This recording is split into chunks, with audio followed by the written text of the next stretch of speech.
स्वागत है आपका IBC 24 के हमारे खास कार्यक्रम चुनावी चौपाल का। 2023 है और सर पे चुनाव है, तो जाहिर सी बात है जनता के बीच हम पहुंचेंगे और जनता की बातों को हम आप तक पहुंचाएंगे। हमारे साथ नारायणपुर के वो बाशिंदे हैं जो यहाँ पर सालों से निवासरत है और यहाँ की समस्याओं से ये बहुत ही नज़दीकी से समस्याओं को ये लोग जानते हैं।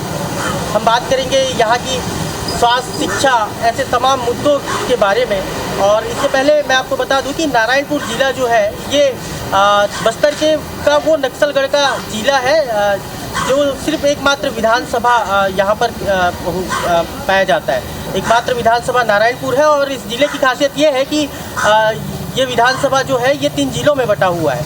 इस जिलों के विधानसभा के क्षेत्र की बात की जाए तो परिसीमन जो है कुछ कोंडागांव जिले के मर्दापाल इलाके में आता है, कुछ बस्तर जिले में आता है और कुछ नारायणपुर में आता है। सबसे पहले तो हम ये जानेंगे कि ये जो 4 साल जो बीता इस सरकार का, इसमें क्या कुछ आपने बदलाव देखा है? बदलाव ऐसा देखा जाए तो इतना ज़्यादा कोई बदलाव हुआ नहीं है। स्थानीय मुद्दे कुछ ऐसे हैं जिनकी पूर्ति अब तक नहीं हो पाई है। हालांकि विधायक निरंतर इस क्षेत्र में दौरा करते हैं, ऐसी बात नहीं है कि उनका आना जाना नहीं हुआ इस क्षेत्र में, पर मुद्दे अब तक हैं और उनको जब तक पूरा नहीं होगा स्थानीय लोगों की इसकी पूर्ति नहीं हो पाएगी। सरकार का वादा निभाओ कॉन्सेप्ट जो चला एक दौर पे, सिविलियन आप लोगों को कर दिया गया, उसे आप लोग सिविलियन से कुछ तो है, पर सिविलियन के समय जो हम लोगों का एक निर्धारण होता है, वेतन का जो निर्धारण किया गया है, वो निर्धारण बहुत गलत तरीके से हुआ, जिसमें वर्ग 1 और 2 को तो बहुत बेनिफिट मिला, उनको बहुत फ़ायदा भी हुआ, लेकिन इसमें जो सहायक शिक्षक जो वर्ग है उनको पूरी तरह से छला गया। और वर्तमान के जो मुख्यमंत्री हैं उन्होंने भी, जब हम उस समय स्ट्राइक पे थे तो हमारे मंच पर खुद से आकर उन्होंने कहा था कि जब हमारी सरकार आएगी तो हम आपके जो वेतन विसंगति है उसको जल्द से जल्द पूरा करेंगे। और पूरा नहीं हुआ? नहीं, अब तक कोई सिविलियन तो कर दिया गया, सिविलियन पूरा करेंगे। और पूरा नहीं हुआ? नहीं, अब तक कोई सिविलियन तो कर दिया गया। सिविलियन तो बीजेपी की गवर्नमेंट थी तभी सिविलियन हमारा हो गया था, लेकिन जो कांग्रेस की सरकार जो अभी वर्तमान में है हमारी, जिनके मुख्यमंत्री माननीय भूपेश बघेल जी हैं, उनका जब वो हमारे मंच पर आकर हमसे बोले थे कि वर्ग 1 और 2 को तो सिविलियन से फायदा हुआ, लेकिन सहायक शिक्षकों को इससे नुकसान हुआ है। तो कुल मिला के नाराज है आप? चुनावी चौपाल की खबर जब इन स्व सहायता समूह की महिलाओं को लगा तो ये यहाँ पर पहुँच गई और अपनी बातों को ये रखना चाहती हैं। इनसे जानते हैं कि क्या कुछ समस्याएं हैं इनकी, किन मांगों को लेकर ये बैठ रहे हैं। क्या कुछ मांगे हैं आप लोगों की, कब से बैठे हैं आप लोग चुनाव में, और कोई पूछने वाला है कि नहीं भैया? हमें सर कोई पूछने वाला नहीं है। हम जनवरी 23 से आज 34 दिन का हमारा हड़ताल जारी है, पर कोई सुनने वाले नहीं है।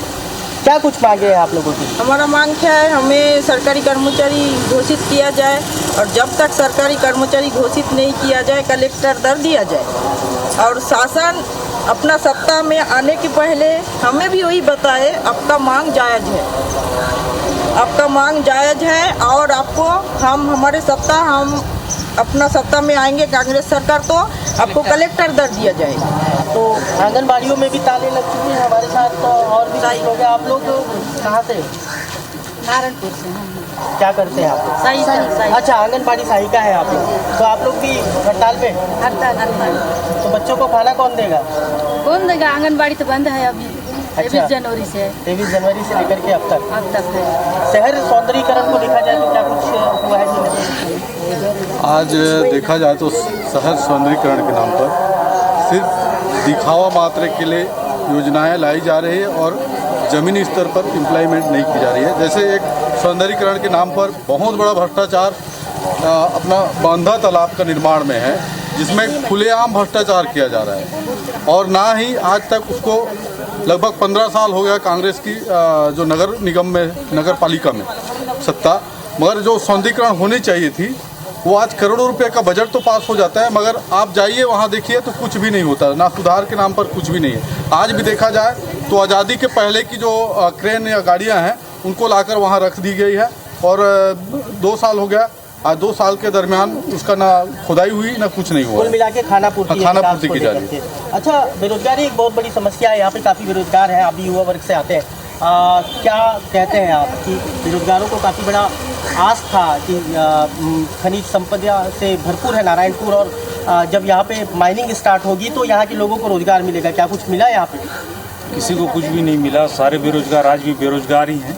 और माइनिंग कंपनियां जो हैं वो नारायणपुर जिले को स्थानीय नहीं मानते हुए शायद उस क्षेत्र के लोगों को, एक क्षेत्र विशेष के लोगों को ही रोजगार देने के लिए आतुर दिखती है। बाकी पूरे नारायणपुर को लेकर इनका कोई प्लान नज़र नहीं आता। अच्छा, ये योजनाओं का जो संचालन है ये ग्रामीण इलाकों में किस तरीके से हो रहा है? देखिए सर, ये नाम मात्र के कई तरह की योजना बनाते हैं भूपेश सरकार, और जमीनी स्तर पर ग्रामीण में कुछ योजना नहीं पहुंच पाती है।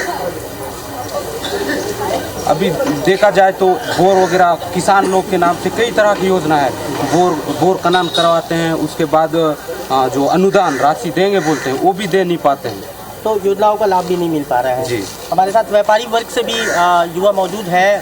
शहर की स्थिति के बारे में जानना चाहेंगे। नगर पालिका क्षेत्र है, काफ़ी लंबे समय से कांग्रेस का कब्जा रहा है, भाजपा अब तक यहाँ पे जगह नहीं बना पाई है। क्या कुछ देखने को मिला, क्या कुछ बदलाव देखने को मिला? बदलाव में घोषणाएं तो मिली हैं, जैसे सड़क में गढ़ बेंगाल से लेकर सुलेंगा तक चौड़ीकरण का बात हुआ था और कार्य हो रहा है, पर काफ़ी धीमी गति से हो रहा है। अभी वर्तमान में कुछ हफ्तों पहले ही मावली मेला जो विश्व प्रसिद्ध है उसमें भी काम जो चल रहा था, रोड पे सड़क पे पूरी गिट्टियाँ पड़ी थी, धूल का गुबार था चारों ओर। प्रशासन का भी थोड़ा सा ढीला रवैया रहा है, तो मैं चाहूँगा कि इस कार्य को जिसे छेड़ा गया है इसे तीव्र गति से पूर्ण कराया जाए। नारायणपुर विधानसभा क्षेत्र की जब शुरुआत हुई थी, हमने रिकॉर्ड देखा तो शुरू से ही ये कभी अंतागढ़ कांकेर जिले में बटा हुआ था, कोंडागांव और बस्तर जिले में बटा हुआ है, तो क्या परिसीमन जब तक नहीं होगा शहर का विकास नहीं होगा? नहीं, ऐसा नहीं है, लेकिन परिसीमन का ऐसा है कि आप छत्तीसगढ़ के सारे जिलों पर नज़र डाल लीजिए, हर जिले में एक जिले के अंतर्गत 2-3 विधानसभा आते हैं, लेकिन नारायणपुर विधानसभा एक ऐसा विधानसभा है जो 3 जिलों में आता है अकेला। तो ये एक बड़ी गलती हुई थी, चूक मान लीजिए परिसीमन में, कि नारायणपुर जिला, और हमेशा से इसी कारण नारायणपुर विधानसभा में या तो पखांजूर का विधायक रहा या भानपुरी का, हमेशा से ऐसा होता है। और रहा कांग्रेस सरकार की बात, तो इन्होंने जब वादा किया तो वादा करने के लिए इन्होंने टीएस बाबा को आगे किया, और जब वादा निभाने की पारी आई तो इन्होंने भूपेश बघेल को आगे किया।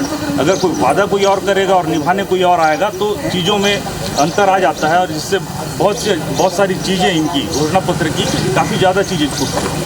अच्छा, शहर के विकास में, गांव के विकास में सबसे बड़ा रोल जो होता है सड़कों का होता है। सड़कों का क्या हाल है यहाँ पे?